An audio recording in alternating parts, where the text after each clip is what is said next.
સમાચાર આજ રોજ સિહોર ખાતે ભાવનગર, બોટાદ, અમરેલી, જૂનાગઢ લોકસભા ક્લસ્ટર પ્રભારી અને પૂર્વ શિક્ષણ મંત્રી શ્રી ભૂપેન્દ્રસિંહ ચુડાસમાના અધ્યક્ષસ્થાને તથા ભાવનગર લોકસભા સીટના પ્રભારી શ્રી બ્રિજેશભાઈ મેરજા, ભાવનગર લોકસભા સીટના સંયોજક શ્રી હરુભાઈ ગોંડલિયાની ઉપસ્થિતિમાં 15 ભાવનગર, બોટાદ લોકસભા સીટની સંગઠનાત્મક બેઠક મળી।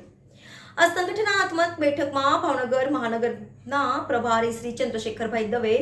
ભાવનગર મહાનગરના અધ્યક્ષ શ્રી અભયસિંહ ચૌહાણ, ભાવનગર જિલ્લા ભાજપ અધ્યક્ષ શ્રી આરસી મકવાણા, બોટાદ જિલ્લા ભાજપના અધ્યક્ષ શ્રી મયુરભાઈ પટેલ, ભાવનગર જિલ્લા પંચાયત પ્રમુખ શ્રીમતી રૈયાબેન મૈયાણી,